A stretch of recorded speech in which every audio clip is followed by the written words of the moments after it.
Positive Day Delivers. This is Dr. Gigi Disunga from My Can Change Project. Magandang hapon sa lahat ng mga delivers natin. And sa first time po tayo mapanood sa YouTube channel, thank you very much. Please subscribe, click mo na po yan, Doc Gigi Disunga. Alright, so almost done na ang ating room. Konting ayusin na lang laman, pero painting, okay na. Maraming salamat sa nag-paint. At sa nag-inspire sa akin na gawin ito. Nag-suggest, naghanap, nag-research talaga ng design, Ma'am Jen Santos. Hi, Ma'am Jen.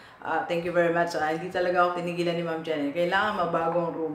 Thank you very much. So, masaya ako kasi it's orange, white, and yellow. Mama, it's your yellow, right?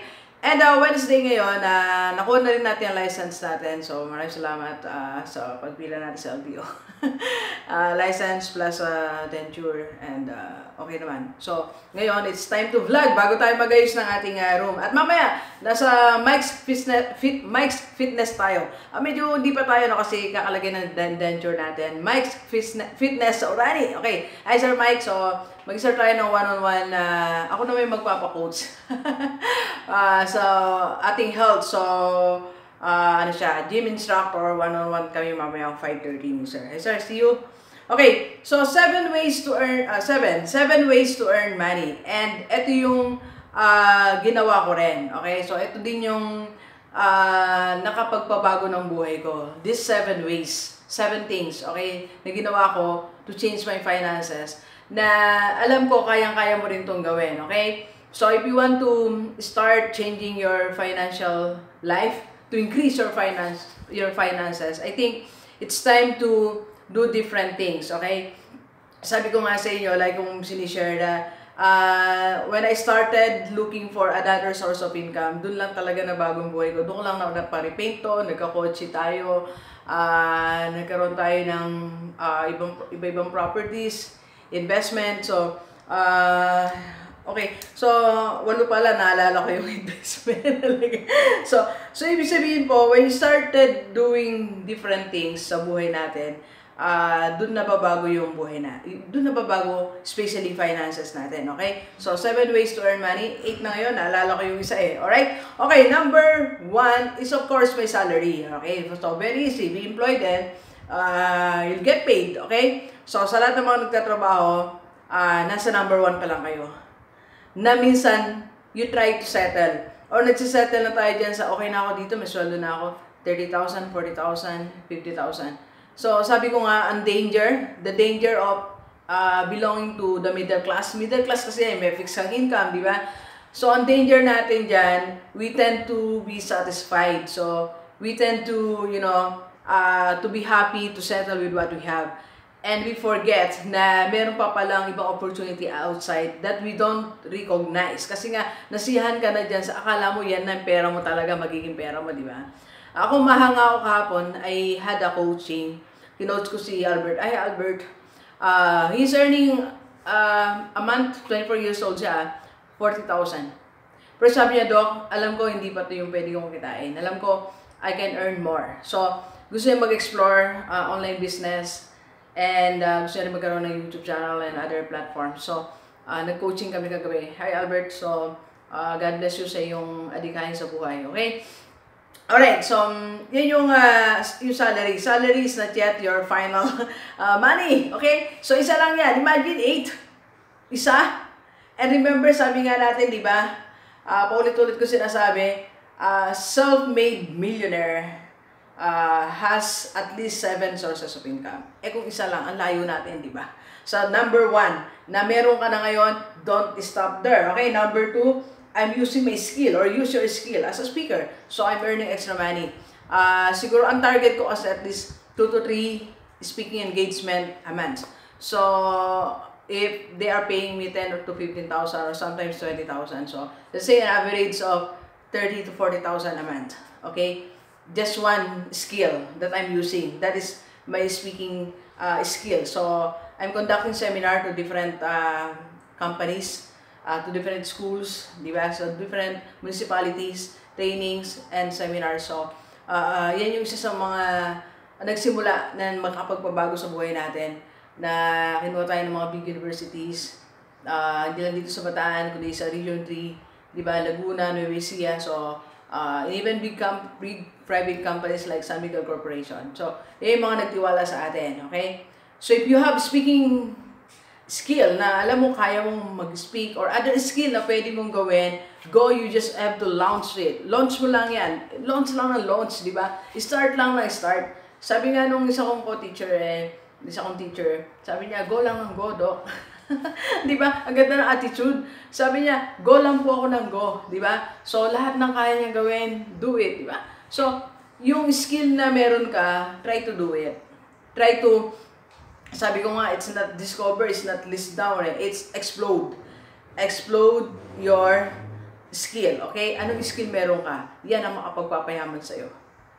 Sabi nga ni Dan Lok, di ba? The triangle of wealth. Ang isa doon ay business, investment, and high-paying skill. Just make your skill high-paying.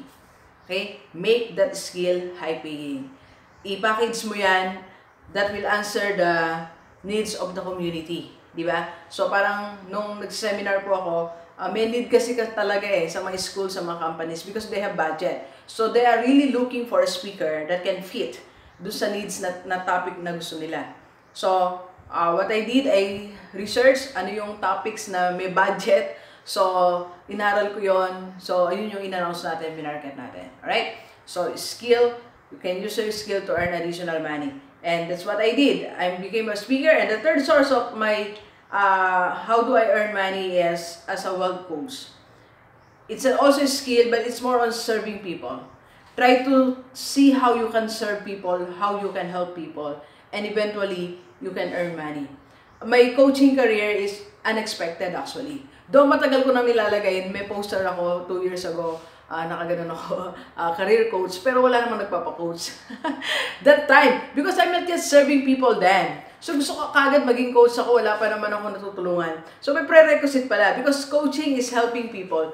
Coaching is assisting people. Okay? So, when I had my YouTube channel, so, nung marami na ako natutulungan, actually, marami nagte-text, tumatawag, sinasagot ko talaga. Then, one time, merong isang nagtanong sa akin, Doc, gawin kitang coach. So, parang naisip ko, wow, pwede pala akong maging coach. So, naging life coach muna, business coach. So, ngayon, I'm a wealth coach. Alright? So, if you want to add income sa'yo, how to have additional source of income to earn additional money is try to serve people, okay? So, paano ba matutulungan ng mga tao? Gusto mong marunong magsayaw, magturo ka ng free sa mga bata mo na, di ba? Then, eventually, you will be discovered. Kaya mo pala maging choreographer, di ba? Meron akong mga kakilala na nag-start as volunteer. Then, eventually, naging, means of living na nila yung kanilang skill. Alright? So, delivers, kung meron ka ngayon capacity to help people, using your skill, you do it.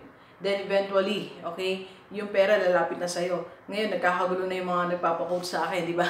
Like, mamaya, meron tayo, kagabi, meron tayo, online and personal. So, yung last week natin, yung isa galing na Singapore. Hi, Sir Pablo. Isa naman, doctor pa, last week. Hi, Doc Merly Gutierrez. Hello po. Ina-advise na rin ako ni Doc. So, nagkaroon na tuloy ako ng personal doctor.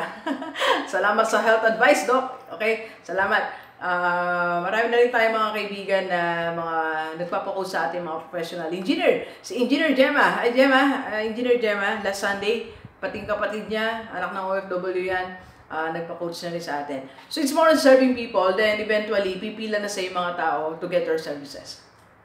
Di ba?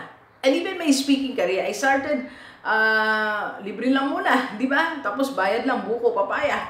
Di ba? When I started as a speaker, yan lang ang story ko. Right? So, that's the third. And fourth is, how do I earn money? Okay. I can change products. So, meron tayong t-shirt. So, ngayon, meron na tayong kausap, may ka-partner tayo to sell yung mga bags. I can change bags tayo ngayon. Mag-focus tayo dyan. Okay? So, taga Bulacan, sa Ma'am Isabel. Ma'am Isabel, thank you for the products.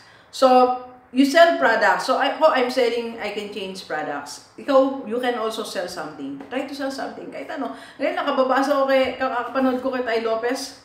One of the secrets of billionaires is they are selling something. You sell something. Because selling something is will give you a profit na unlimited hanggat kaya mo magbenta. Diba? Ang dami nang yumayaman sa pagtitrade. It's just something. Either your own products, you produce your own product, or products of other people. Diba? Gawa ka ng website mo, mag-dropshipping ka, meron akong vlog tungkol dyan. So, wag mong iwanan yung selling something. Okay? Wag mong iwanan yan. Kasi, one day, madidiscover mo, you can have a very strong business na magbibigay sa'yo ng, strong income or big income. Basta you just try selling something, kahit anong item, di ba? Ito, ano ba yung mga items na mabili? Ang daming mabiling items, like, nag-search ako, yung sa online, So, pwede hindi natin na-expect. Mga gamit sa kusina, mga gamit pag baby, mga dress na pang baby, gadgets, of course. So, yun yung mga top na nakita ko na binibili online, mga gadgets. Ayan.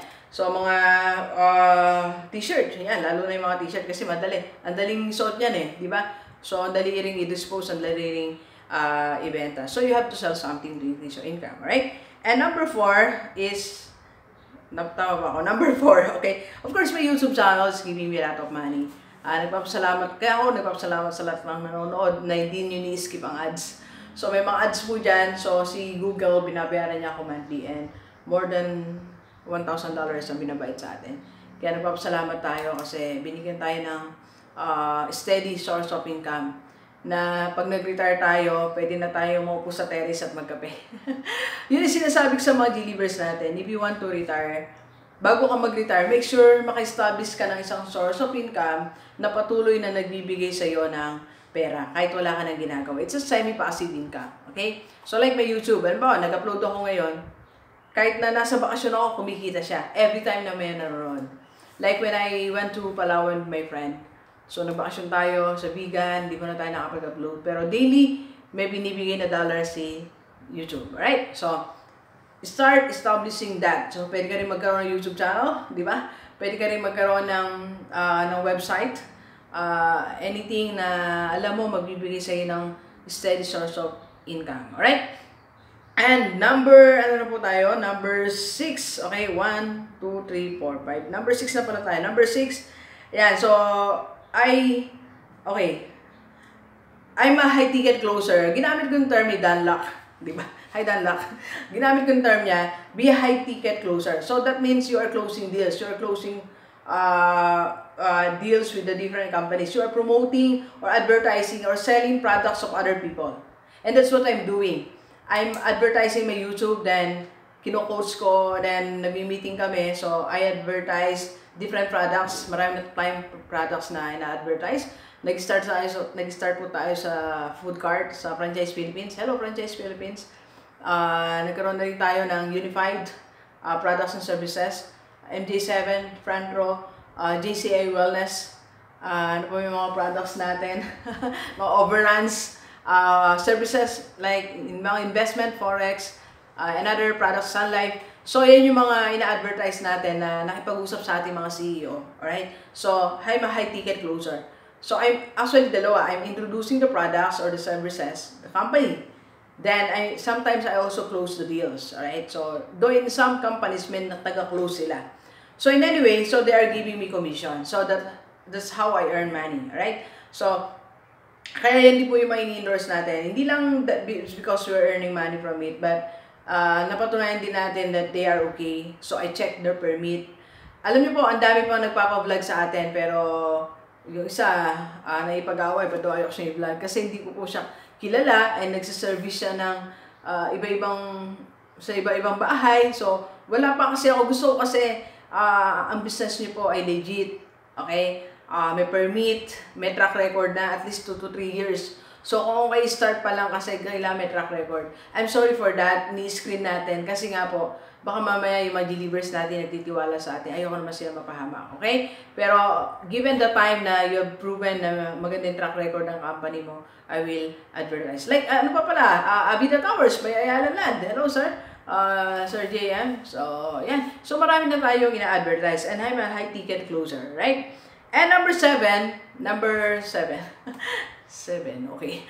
Number 7 is my book, okay? So, I wrote a book, How to Embrace Transformation. So, in a way, nagbigay rin tayo sa atin ng profit. Not that big, pero it adds, okay? It adds to my money, okay? So, if you, okay, if you can write book or anything, e-book, so pwede kayong magbenta niyan online or e-course, anything na once mo lang siya gagawin, then mabibigay na income sa'yo forever. Di ba? So, maganda po yan. Balikan natin yung high ticket closer. You can do the same. So, pwede po kayong mag-introduce ng mga products, then get commission. Like sa mga subdivision, di ba? May mga gustong nagpapabenta sa mga insurance. So, you go to the different office, sabihin mo, mag-agent ka, then you get commission. Ito, maganda rin po siya kasi unlimited din ang pwede mong kitain. Walang limit, okay? Alright. And number 8, hinabol natin, number 8 is, how do I earn money? It's from my interest, by dividends of my different investment. So, nagkaroon tayo ng investment sa Co-op, Sun Life, Manulife, UITF, BPI. So, nagkaroon na rin tayo ng ano pa investment natin? Real estate, okay? And so, nagbibigay sila sa atin ng monthly income, monthly interest, okay? So, delivers, ayan yung 8 source of income ko na pwede mo rin gawin. You can also have your investment para kumita ka, di ba? So, like Forex, if you want to, have a passive income monthly, kuhanin ng interest, pwede, okay? Kung paano, I can coach you. Okay, so kung paano ka, Doggy, gusto ko magkaroon ng additional source of income. But I don't know how and when and where I should start. So I can help you. I am your wealth coach, alright? So tawagan mo ako 0939-525-4311. Or if you want to advertise your business also, pwede mo akong i-message. You can message me sa aking FB page, Dr. Gigi Songar, FB account Gigi Songar, right? So, please share this video sa lahat ng mga kaibigan mo na isa lang source of income, okay? Para matulungan natin siya. At sama-sama tayong mabago at umunlad ang ating buhay. Alright, so thank you very much, Gilivers. Enjoy the rest of the day, and let's go, let's go!